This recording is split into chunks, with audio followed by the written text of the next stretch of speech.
సంక్రాంతి పండుగ సందర్భంగా వైఎస్ఆర్ కాంగ్రెస్ పార్టీ తరఫున శుభాకాంక్షలు తెలియజేస్తా ఉన్నాం. అంటే 2025వ సంవత్సరం మొదటి వారంలో మనం ఉన్నాం. 2025వ సంవత్సరం మొదటి వారంలో మనం ఉన్నాం.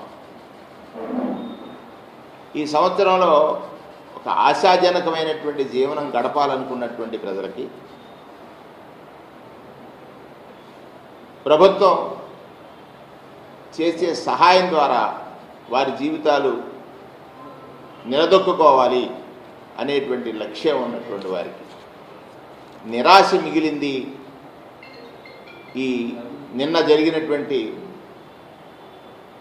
కేబినెట్ సమావేశంలో మంత్రివర్గం తీసుకున్నటువంటి నిర్ణయాల ద్వారా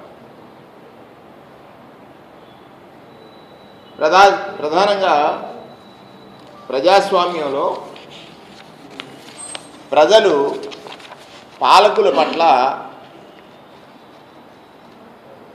అచంచల విశ్వాసం కలిగి ఉంటారు.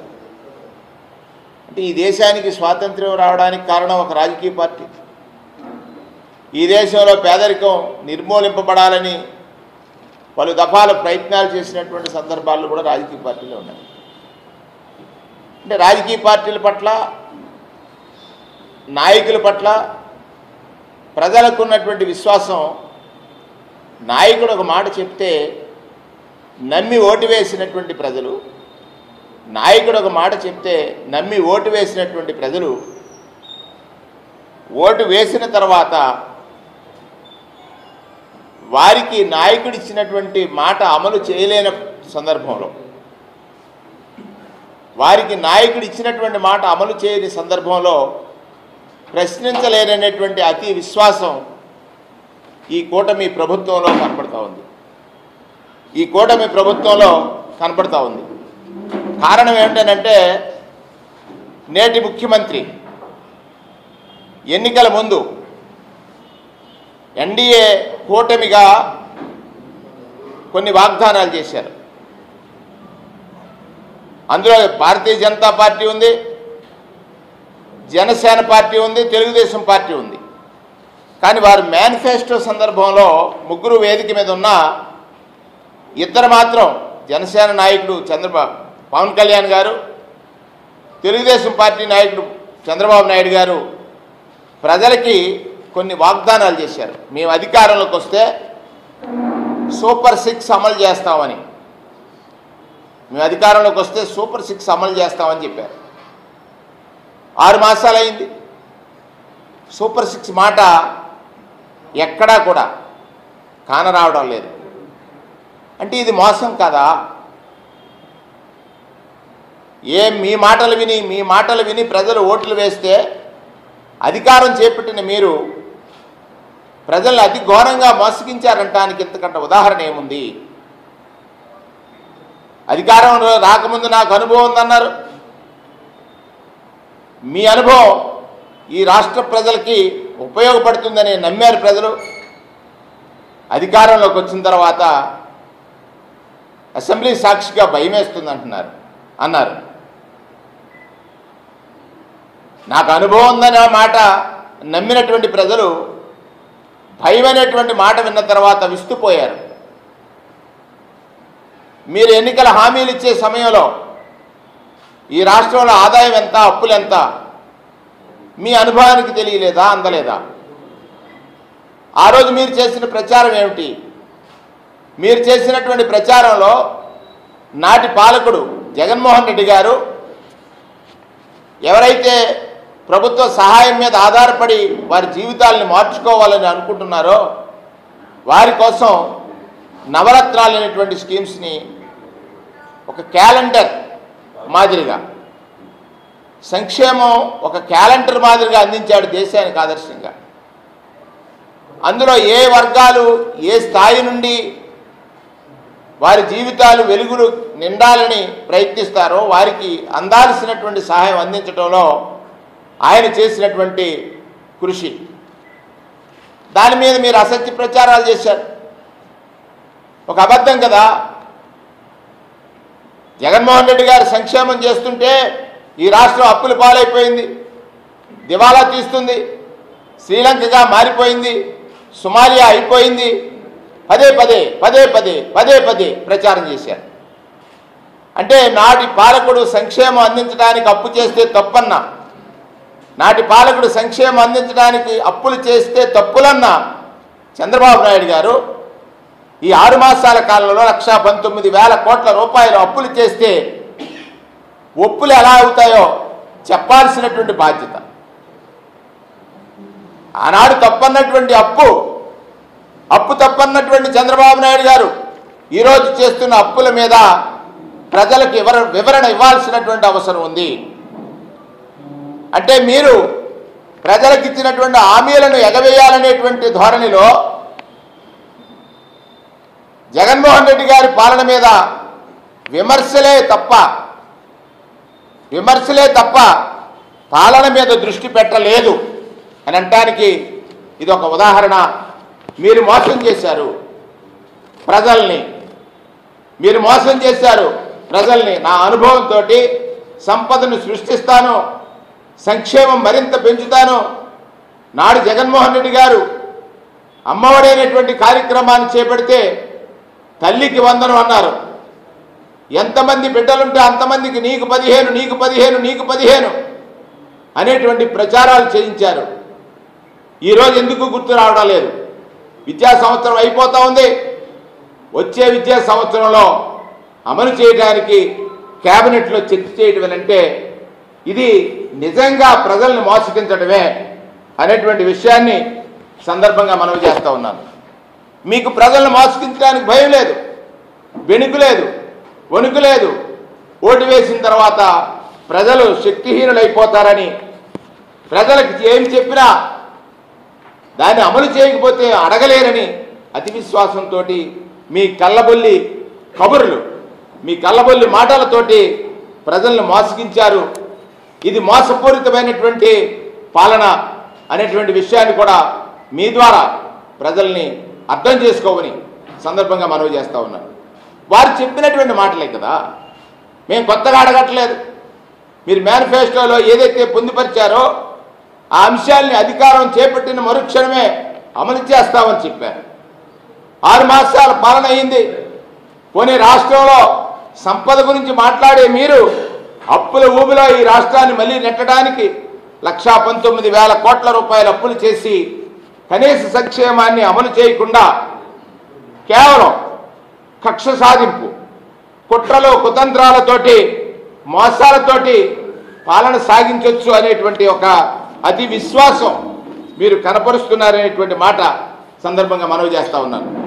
డైవర్షన్ పాలిటిక్స్ అంటే ప్రజల్ని మభ్యపెట్టడానికి మీరు తీసుకున్న పలు నిర్ణయాలు మొదటి నుండి కూడా ముందుగా ఈ రాష్ట్రం అప్పుల గురించి మాట్లాడారు. 14 లక్షల పైచీలకు కోట్లని బడ్జెట్లో మీరే చెప్పారు, అది 7,40,000 కోట్లని. మీరు పరిపాలించిన సమయానికి అది 4,50,000 కోట్లు ఉందని అది కూడా బడ్జెట్ అంకెల్లో మీరు చెప్పినటువంటి మాటలే. ఇది చెప్పినటువంటి మీరు ఇవాళ ప్రజల్ని మోసగించడం అనేది ఒక్కసారి మీ మనస్సాక్షిని అడగండి. మోసమే మీ ఎజెండా, వంచడమే మీ ఎజెండా. ఆనాటి నుంచి నేటి వరకు ప్రజలకు ఇచ్చినటువంటి హామీలను అమలు చేయడంలో చంద్రబాబు నాయుడు గారు ప్రజాపక్షాన నిలవకుండా తన సొంత ఎజెండా అయినటువంటి మోసం, ఆ ఎజెండానే అమలు చేస్తున్నాడనేటువంటి మాట సందర్భంగా మనవి చేస్తూ ఉన్నాను. అదే ప్రశ్నించాల్సినటువంటి సామాజిక మాధ్యమాల్ని, ఏదైతే ఈ దేశంలో 4 వ్యవస్థలు ఉన్నాయి. న్యాయ వ్యవస్థ ఉంది, రాజకీయ వ్యవస్థ ఉంది, దానితో పాటుగా మీడియా ఉంది, దానితో పాటుగా అధికార వ్యవస్థ ఉంది. ఈ వ్యవస్థల్లో మీరు మేనేజ్ చేసేటువంటి వ్యవస్థల ద్వారా ప్రజలకు అన్యాయం జరుగుతూ ఉంటే చూస్తూ వైఎస్ఆర్ కాంగ్రెస్ పార్టీ ఊరుకోదనేటువంటి మాట సందర్భంగా మనవి చేస్తూ ఉన్నాను. సామాజిక మాధ్యమంలో మీరు ఇస్తానన్నది ఇవ్వలేదని అడిగితే తప్పుడు కేసులు పెడతా ఉన్నారు, 3rd డిగ్రీలు ప్రయోగిస్తూ ఉన్నారు, ఒక కొత్త సంస్కృతికి నాంది పలుకుతూ ఉన్నారు. ఒక వ్యక్తి మీద పోలీస్ స్టేషన్లో కేసులు పెట్టడం ద్వారా ప్రశ్నించే గొంతుని నొక్కుతున్నటువంటి పరిస్థితిని సందర్భంగా గుర్తు చేస్తూ ఉన్నాను. అలాగే సూపర్ 6 హామీలు ఏవైతే ఉన్నాయో కూటమి సర్కారు ఎగనామం పెడుతుందా అనే రీతిలో సూపర్ 6 హామీలకి ఎగనామం పెడుతుందా మీ ప్రభుత్వం అనే రీతిలో నిన్న మీరు కేబినెట్లో చర్చించినటువంటి విధానం కనపడతా ఉంది. తల్లికి వందనం అన్నారు. తల్లికి వందనంలో ఎగవేసేటువంటి పరిస్థితి ఈ మీరు తీసుకున్న నిర్ణయాల వల్ల కనపడుతుందనేటువంటి మాట. అన్నదాత సుఖీభవ, ఆడబిడ్డకు నిధి, ఉద్యోగులకు పిఆర్సీ, నిరుద్యోగ భృతి, కొత్త ఏడాది కోటి కళ్ళలతో ఎదురు చూస్తున్నటువంటి తల్లులకు, రైతులకు, ఉద్యోగులకు, నిరుద్యోగులకు మీరు మళ్ళీ నిరాశ మిగులుస్తున్నారనేటువంటి మాట సందర్భంగా మనవి చేస్తూ ఉన్నాను. నిన్న కేబినెట్లో మీరు ఏదైనా కొత్త నిర్ణయం తీసుకుంటారా అని ఆలోచించాం. ఆ నిర్ణయం ఎక్కడ కనపడలేదనేటువంటి మాట సందర్భంగా మనవి చేస్తూ ఉన్నాను. దాంతోపాటుగా ముఖ్యమంత్రిగా చంద్రబాబు నాయుడుకి విద్యా సంవత్సరంలో తల్లికి వందనం పథకాన్ని అమలు చేయడంలో 87,42,000 మంది విద్యార్థులకు ఒక ఏడాదికి సుమారుగా 13,112 కోట్లు సహాయం చేయలేదు. విద్యార్థులు నష్టపోయారు. మీరు తీసుకున్న ఈ నిర్ణయం ద్వారా ఏదైతే పేదరికం అనేటువంటిది విద్య ద్వారా మాత్రమే నిర్మూలింపబడుతుందో ఆ పేదరికాన్ని పెంచి పోషించేటువంటి క్రమంలో మీరు తీసుకున్న నిర్ణయం ఉందని ఈ సందర్భంగా మనవి చేస్తూ ఉన్నాను. 54 లక్షల మంది రైతులకి ఏడాదికి 20,000 ఇస్తారన్నారు. గత సంవత్సరం కేంద్ర ప్రభుత్వం ఇచ్చినటువంటి సహాయాన్ని కూడా వారికి అందించలేదు. 10,000 కేంద్రం ఇస్తే ఇంకో 10,000 కలుపుతానన్నారు. అని బడ్జెట్లో కేటాయించిందంతా 10,000 కోట్లు, 1,000 కోట్లు. సుమారుగా బడ్జెట్లో కేటాయింపులు లేవు. చూసిన తర్వాత యువతని మోసగించిన విధానం చూద్దాం. యువతని మోసగించిన విధానం 1 కోటి మందికి పైగా నిరుద్యోగులకు భృతి ఇస్తారన్నారు. ఆడబిడ్డ నిధి కోసం 1,80,00,000 మంది మహిళలు పడిగాపులు పడతా ఉన్నారు. ఆడబిడ్డ నిధి అన్నారు. ఈ రాష్ట్రంలో 1,80,00,000 మంది ఆడబిడ్డలు ఉన్నారు. వారికి నిధి ఇస్తానన్నటువంటి మాటకి ఎక్కడా కూడా మళ్ళీ మాట్లాడేటువంటి పరిస్థితి. ఇది మోసం కాదా? ఆడబిడ్డలను మోసగించడం కాదా? రైతులకు 20,000 ఇస్తానని చెప్పిన మీరు రైతులను మోసగించడం కాదా? అలాగే విద్యార్థుల తల్లులకి అమ్మకి వందనం అని చెప్పి అమ్మల్ని మోసగించడం కాదా? ఒక్కసారి చంద్రబాబు నాయుడు గారు ఆలోచన చేయాలని సందర్భంగా మనవి చేస్తూ ఉన్నాను. అలాగే ఏప్రిల్లో విద్యార్థులకు వసతి దీవెన, పొదుపు సంఘాలకు వడ్డీ లేని రుణాలు, మే నెలలో విద్యా దీవెన, ఇటువంటి కార్యక్రమాలని క్రమం తప్పకుండా వైఎస్ఆర్ కాంగ్రెస్ పార్టీ అధికారంలో ఉండగా అమలు చేశారు. రైతు భరోసా, మత్స్యకార భరోసా, జూన్ నెలలో అమ్మఒడి వేసినటువంటి పరిస్థితులు ఒకసారి మీకు గుర్తు చేస్తూ ఉన్నాను.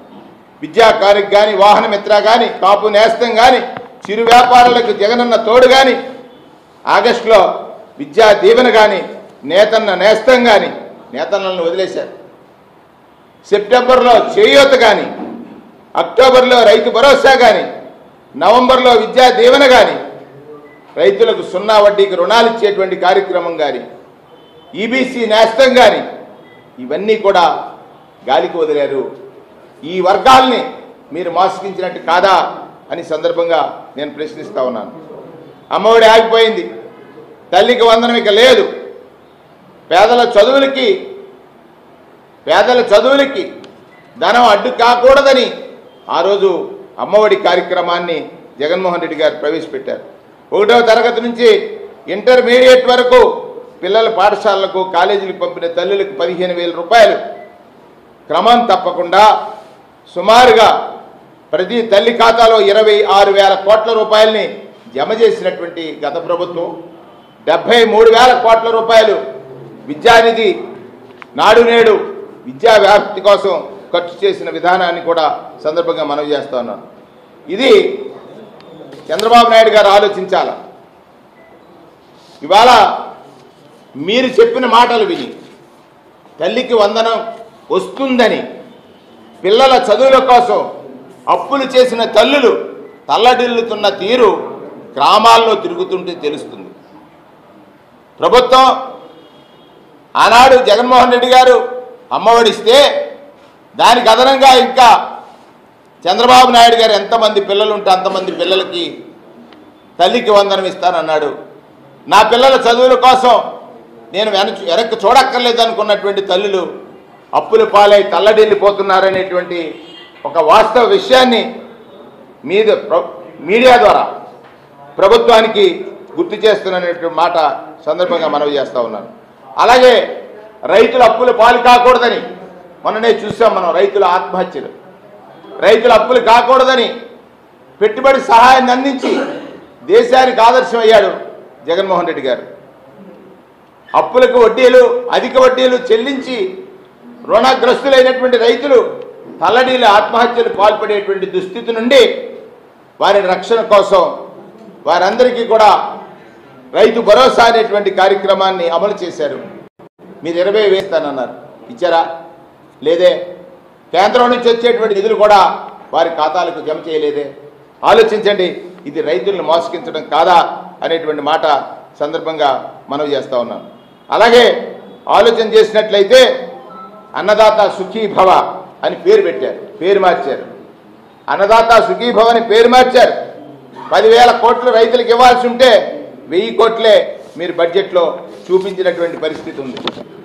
రైతుకు విత్తనం నుంచి విక్రయం దాకా రైతుకు అండగా నిలవటానికి ఆనాడు ఆర్బీకేలు కానీ రైతులకు సంబంధించిన ప్రతి అంశంలోనూ ప్రభుత్వం బాధ్యత తీసుకుంది. ఈ ప్రభుత్వం విస్మరించింది అనేటువంటి మాటని సందర్భంగా మనవి చేస్తూ ఉన్నాను. అలాగే జాడలేని ఆడబిడ్డ నిధి, ఇది మరీ ఆలోచన చేయాల్సినటువంటి అంశం. మహిళల్ని మోసగించడానికి ఆడబిడ్డలకు నిధి ఇస్తానని 19 సంవత్సరాల నుంచి 59 సంవత్సరాల లోపున్నటువంటి మహిళలందరికీ 18,000 ఇస్తానన్నారు. ఇది మహిళల్ని మోసగించడం కాదా? ఆడబిడ్డల్ని మోసగించడం కాదా? ఆశ చూపిన ఆడబిడ్డల్ని ఇంత ఘోరంగా మోసగిస్తారా? సుమారుగా 1,80,00,000 మంది ఆడబిడ్డలు ఉన్నారు. వాళ్ళు ఆక్రోశిస్తూ ఉన్నారు. ఏది ఈ ప్రభుత్వం చెప్పిందే? మాకు 18,000 రూపాయలు, 19 ఏళ్ళు దాటి 58 ఏళ్ళు ఉంటే, 59 ఏళ్ళు లోపు ఉంటే 18,000 రూపాయలు నా ఖాతాకు వస్తుందని ఆశపడినటువంటి ఆడబిడ్డకి ఇవాళ నిరాశ మిగిలింది, ఆక్రోశం ఉందనేటువంటి మాట సందర్భంగా మేము మనవి చేస్తూ ఉన్నాను. అలాగే ఉచిత గ్యాస్ అన్నారు, 3 సిలిండర్లు ఇస్తానన్నారు. ఒక సిలిండర్తో సరిపెట్టారు. 1,54,00,000 కుటుంబాలుంటే 4,000 కోట్ల అవసరం అయితే ఆ కుటుంబాలకు గ్యాస్ సిలిండర్లు ఇవ్వాలనుకున్నప్పుడు 4 కోట్ల అవసరం అయితే కేవలం 895 కోట్లు ఇచ్చారు. అంటే అరకొరగా మమ అనిపించే విధంగా ఈ పథకాలను అమలు చేసినటువంటి విధానం చూసినట్లయితే ఒక వర్గం కాదు, నేను ప్రధానంగా చెప్పదలిసింది అన్ని వర్గాల్ని కూడా ఈ ఎన్డీఏ కూటమి ప్రభుత్వం మోసగించింది. చంద్రబాబు నాయుడు గారు ఆయన నైజాన్ని మరొకసారి ప్రదర్శించారు. చంద్రబాబు నాయుడు గారు చెప్పింది ఏది కూడా చేయడు. బాబు గారి మాటలకి భావాలు వేరులేని ఆనాడు పాటను మనం గుర్తు చేసుకోవాలి. చంద్రబాబు నాయుడు గారు ఒక మాట చెప్పారంటే దాని భావం వేరు, చెప్పింది ఏది కూడా చెయ్యడు. అంటే రాజకీయాల్లో సత్యమేవ జయతే అనేటువంటి మహాత్మా గాంధీ సూచన, మహాత్మా గాంధీ మన ఎక్కడైతే పార్లమెంట్ కానీ అసెంబ్లీలో కానీ ఒక స్లోగన్ ఉంది, సత్యమేవ జయతే. కానీ ఇక్కడ అబద్ధం గెలుస్తుంది, ప్రజలు ఓడిపోయారు. మొన్న జరిగిన ఎన్నికల్లో అబద్ధాన్ని గెలిపించారు, ప్రజలు ఓడిపోయారు ఆబ్వియస్గా. ఇవాళ మనం గమనించినట్లయితే ఈ ప్రభుత్వం ఏర్పడిన తర్వాత ప్రజలకు ఇచ్చినటువంటి హామీల గురించి ఇంత నిస్సిగ్గుగా వారు ఏమీ చేయలేరనేటువంటి అతి విశ్వాసంతో 5 సంవత్సరాలు నా పాలనకు అడ్డు లేదు, నా ఇష్టానుసారం చేస్తాననేటువంటి రీతిలో ప్రజలకు ఇచ్చినటువంటి హామీలని అమలు చేయని ఈ ప్రభుత్వాన్ని ప్రతిపక్షంగా వైఎస్ఆర్ కాంగ్రెస్ పార్టీ ప్రశ్నిస్తుంది. మనం చూసాం విద్యుత్ ధరల మీద, అంతకుముందు రైతులకు సంబంధించినటువంటి గిట్టుబాటు ధరల మీద, రేపు 29న విద్యార్థులకు ఇవ్వాల్సినటువంటి విద్యా దీవెన మీద ఉద్యమం చేసేటువంటి పరిస్థితి ఉంది. కానీ నూతన సంవత్సరంలో 2025 సంవత్సరంలో అందరూ ఆశతో చూశారు. నిన్న కేబినెట్ సమావేశంలో ఈ ప్రభుత్వం ఏమైనా ప్రజలకిచ్చిన మాట నిలుపుకోవడానికి ప్రయత్నిస్తుందా? రాష్ట్రాన్ని అప్పుల్లో దేశంలో అగ్రగామిగా ఉంచడానికి ప్రయత్నిస్తుంది తప్ప ఇచ్చినటువంటి మాటను పోషించుకోవడంలో లేదనేటువంటి వాస్తవాన్ని ప్రజలు గమనించారు. నేను డిమాండ్ చేసేది ఒక్కటే, ప్రజాస్వామ్యంలో ప్రజలకి ప్రభుత్వాల మీద లేకపోతే పాలకుల మీద ఒక నమ్మకం ఉంది. ఆ నమ్మకం సడలిపోతే ప్రజాస్వామ్యానికి విఘాతము. ఆ తీరులో మీ ప్రవర్తన ఉందనేటువంటి మాటని సందర్భంగా మనవి చేస్తూ, చంద్రబాబు నాయుడు గారు ఇప్పటికైనా ఆలోచించండి. మీరు చెప్పినటువంటి మాటని అనుభవంతో చెప్పాను, అమలు చేస్తానన్నారు. అనుభవంతో చెప్తున్నాను, అమలు చేస్తానన్నారు. మీ అనుభవం ఏమైంది? దాని నుంచి తప్పుకోవడానికి మీ అనుభవం, ప్రజలను మరొకసారి మోసగించడానికి మీ అనుభవం, మీరు చేసిన మోసం వల్ల ఏ వర్గాలైతే ఇప్పుడిప్పుడే చిగురుస్తున్నాయో, జీవితాల్లో చిగురులు వస్తున్నాయో, ఆ వర్గాలన్నీ మళ్ళీ వెనక్కి వెళ్ళేటువంటి ప్రమాదం ఉంది. ఇది ప్రజాస్వామ్యానికి మంచిది కాదనేటువంటి మాటని సందర్భంగా మనం చేస్తా ఉన్నాం.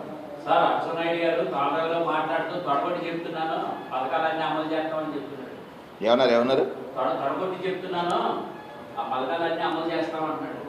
చెయ్యమని కదా మేము అడుగుతున్నాం. తొడగొట్టినా మెడగొట్టినా ఎడపట్టినా వెయ్యాలి కదా.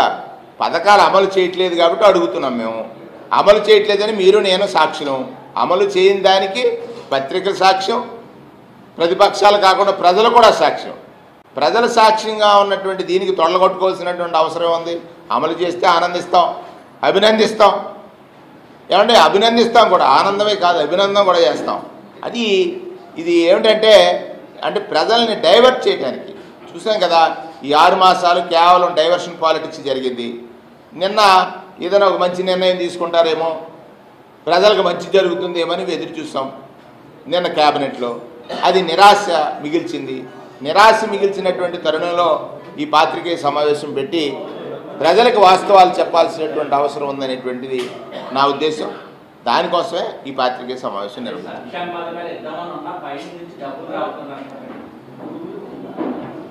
సంక్షేమ పథకాలు ఇవ్వడానికి వారి సంకుచిత ఆలోచన వల్ల జరగట్లేదనేది వాస్తవం. సంక్షేమ పథకాలు ఇస్తామని జగన్మోహన్ రెడ్డి గారి కంటే మెరుగ్గా ఇస్తామని ఓటు అడిగే ముందు నాకు అనుభవం ఉందని, సంపదని సృష్టిస్తానని చెప్పినటువంటి చంద్రబాబు నాయుడు గారు నాడు జగన్మోహన్ రెడ్డి గారు అప్పులు చేసి సంక్షేమం చేస్తున్నాడని చెప్పారు. నాడు అప్పులు తప్పన్నాడు. మరి అదే అప్పులు ఈయన చేస్తూ ఒప్పు ఎలా అవుతాయి? నాడి అప్పులు తప్పైనప్పుడు ఇప్పుడు అప్పులు తప్పే. కానీ అప్పుడు సంక్షేమం జరిగింది అంటే పేదలు బాగుపడ్డారు, పేదలకు భరోసా వచ్చింది. ఇవాళ కిందకి వెళ్ళిపోతున్నారు. అంటే సంక్షేమం అమలు చేయడానికి పైనుంచి డబ్బులు వస్తాయని హామీ ఇచ్చాడు ఆయన. ఇవాళ కేంద్ర సహాయం ఉంది. కేంద్రంలో ప్రభుత్వంలో వీరు భాగస్వాములు. కేవలం ఏది జరిగినా దానికి కారకుడు జగన్మోహన్ రెడ్డి అని చెప్పడం తప్ప, జగన్ జపం తప్ప ఆయన ప్రజలకు చేయాలనేటువంటి ఆలోచన ఆయనకి లేదు.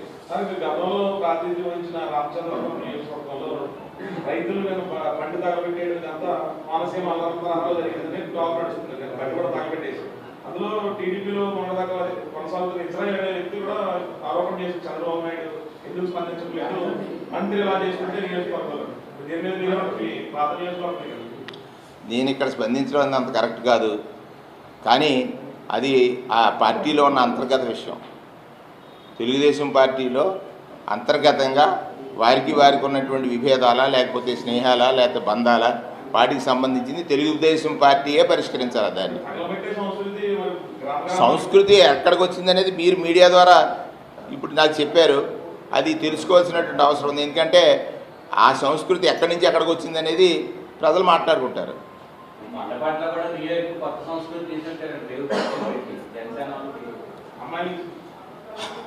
మీరు పట్టుకున్నారు కదా.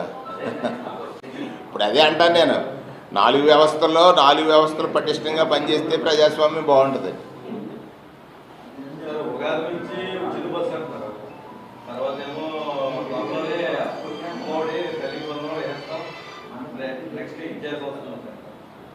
ఓ సంవత్సరం పోయింది కదా.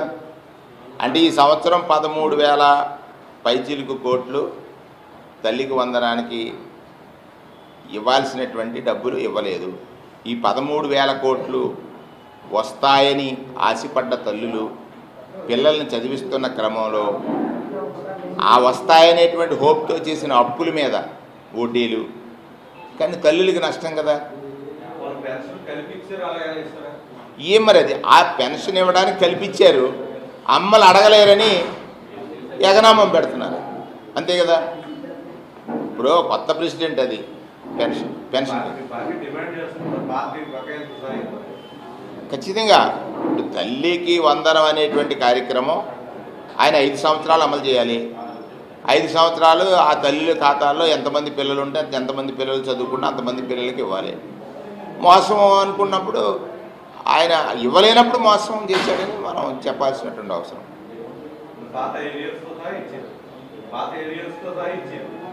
ఖచ్చితంగా నేను అదే డిమాండ్ చేస్తాను.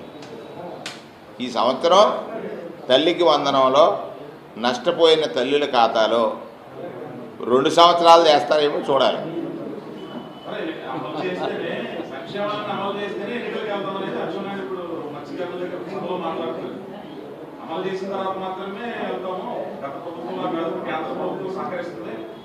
మేము కూడా అడిగింది అదే కదా, అమలు చేయమని. 6 మాసాలు అయింది. నిన్న క్యాబినెట్ సమావేశం జరిగింది. ఈ క్యాబినెట్ సమావేశంలో గతంలో మన ప్రాక్టీస్ ఏముంది, సంక్షేమానికి ఒక క్యాలెండర్ ఉండేది. ఈ నెలలో ఈ పథకాన్ని అమలు చేస్తామని. మేము ఇప్పుడు ఈ పథకాన్ని అమలు చేస్తామని చెప్పండి. ఇప్పుడు వీరు అన్నారు కదా, ఇది ఉగాదికి బస్సు, లేకపోతే జూన్ మాసం నుంచి ఆ తల్లికి వందనమా ఏమో. ఆ రోజు నాకు అప్పు పుట్టలేదనో, లేకపోతే నాకు డబ్బు అనుకున్నంత ఆదాయం రాలేదనో ఆ మాధ్యమాల సాయంతో రాయించేసి వాళ్ళకి ఎగనామం పెడితే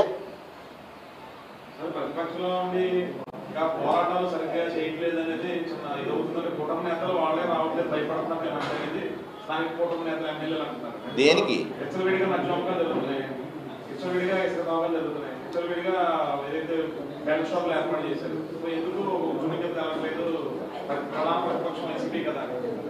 అంటే ఇక్కడ ఉచిత ఇసుక, దాంట్లో ఉచితం లేదు.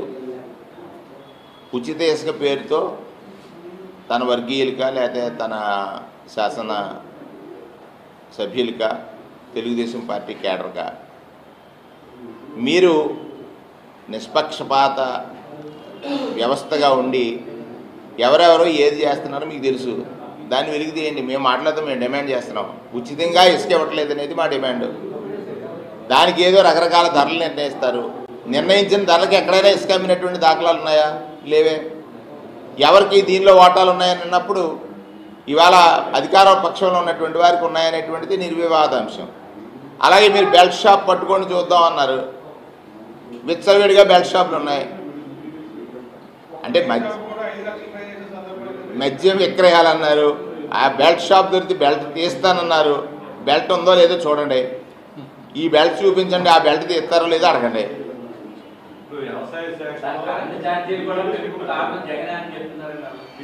అదే అన్నాను కదా. ఇప్పుడు జగన్మోహన్ రెడ్డి గారు 5 ఏళ్ళు పాలించేయండి. అంతకుముందు 5 ఏళ్ళు చంద్రబాబు నాయుడు గారు పాలించారు. ఈ రాష్ట్రంలో హయ్యెస్ట్ ముఖ్యమంత్రిగా నేనే ఉన్నానని ఆయన చెప్తున్నారు. మరి నిజంగా ఆయన విజన్ ఉన్నటువంటి వ్యక్తి అయితే ఈ కష్టాలు ఉండకూడదు కదా, ప్రజలకి కష్టాలు ఉండకూడదు కదా. అది ఆయన ప్రశ్నించుకోవాలి. 2047 2020 అయిపోయింది విజన్. 2020 అయిపోయింది, 2047కి వచ్చింది. 2020లో పేదరికం పెరిగిందా తరిగిందా అది మనం అనొద్దు. ఆ భాషతో మనకు పని లేదు.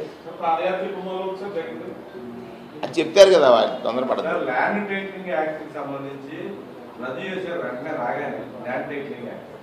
మరి మీరు పెంచారంటున్న విద్యుత్ ధరల్ని వీళ్ళు ఎందుకు నియంత్రించలేకపోతున్నారు? నిజంగా ప్రజల మీద ఇష్టం. అదే ఇది చాలా మంచి క్వశ్చన్. ఇది ల్యాండ్ టైటిలింగ్ యాక్ట్ నష్టం తీసేశారు, ఓకే. మళ్ళీ ఇప్పుడు రీసర్వే చేస్తున్నారు. అంటే వారు చెప్పాను కదా, గతంలో జగన్మోహన్ రెడ్డి గారు అప్పులు చేయలేదు, చంద్రబాబు నాయుడు గారు అప్పులు చేశారు. మళ్ళీ జగన్మోహన్ రెడ్డి గారు కూడా సేమ్ ప్రొసీజర్లో చేశారు. అప్పుడు తప్పు అన్నారు అప్పుని. మరి 6 నెలల్లో చేసిన అప్పుల సంగతి ఏంటి? ఒకసారి మీరు ఒక విషయం మీద విభేదించి తప్పని చెప్తే ప్రజలు ఏమనుకుంటారు? ఓహో బాగా చేశారు, తప్పని చెప్పారు. మరి మీరు అదే పని చేస్తే ఒప్పు ఎలా అవుద్ది? అలాగే మీరు విద్యుత్ ఛార్జీల మీద తగ్గిస్తామన్నారు. అప్పటికి ఆయనకు తెలుసు విద్యుత్ ఛార్జీలు పెంచక్కర్లేదు అనేటిని తెలిసి ఒక ట్రైల్ వేశాడు ప్రజల మీద, పెంచుతున్నాడు. విద్యుత్ ఛార్జీలు తగ్గించాలని చిత్తశుద్ధి ఉంటే తగ్గించే ప్రయత్నం చేసేవాడు. ఆ ప్రయత్నం జరగలేదు కదా. సో దానికి జగన్మోహన్ రెడ్డి అంటే ప్రజల మీద భారం పడినప్పుడల్లా కారకుడు జగన్మోహన్ రెడ్డి గారు. భారం పడకుండా ఏది చేయట్లేదు. ఇప్పుడు చూడండి, ఆదాయం గణనీయంగా తగ్గిపోయింది కదా, జిఎస్టీ కలెక్షన్ అది. పార్టీ ప్రజల్లోకి ల్యాండ్ టైటిలింగ్ రద్దు చేసినట్టే ఇది కూడా రద్దు చేయాలని చెప్పి మీరు ఎందుకు తీసుకెళ్ళకపోతున్నారు?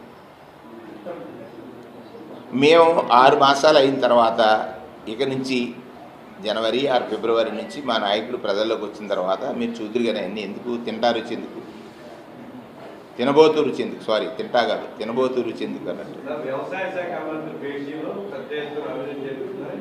అది ఈనాడు పత్రికలో వచ్చింది. తర్వాత విద్యుత్ శాఖలో డైరెక్టర్ పోస్టుకి 2 కోట్లు అని చెప్పి డైరెక్ట్గా రాశారు. దాని ఏమి సిట్లు గిట్లు ఏమి పట్టలేదు. ఏంటి పరిస్థితి? వారు చేస్తే తప్పు ఒప్పు, వాళ్ళు తీసుకునే నిర్ణయాలు ఏమున్నాయనేది మీరే చెప్తున్నారు కదా. You're the witness. ఈనాడు పత్రికలో అది విట్నెస్.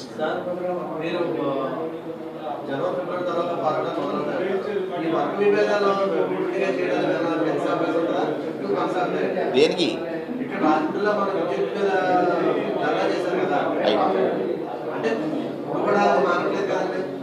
ఏముండదు, అన్నీ అయిపోతాయి. టైం కాదు, కాలం అన్నిటికీ సమాధానం చెప్పేది. డాక్టర్ గారు కూడా గ్రూప్ పెట్టేశారని చెప్పి ఏం లేదు, ఆయనకి ఏం లేదు. ఓకే, అన్ని గ్రూప్ పెట్టారు.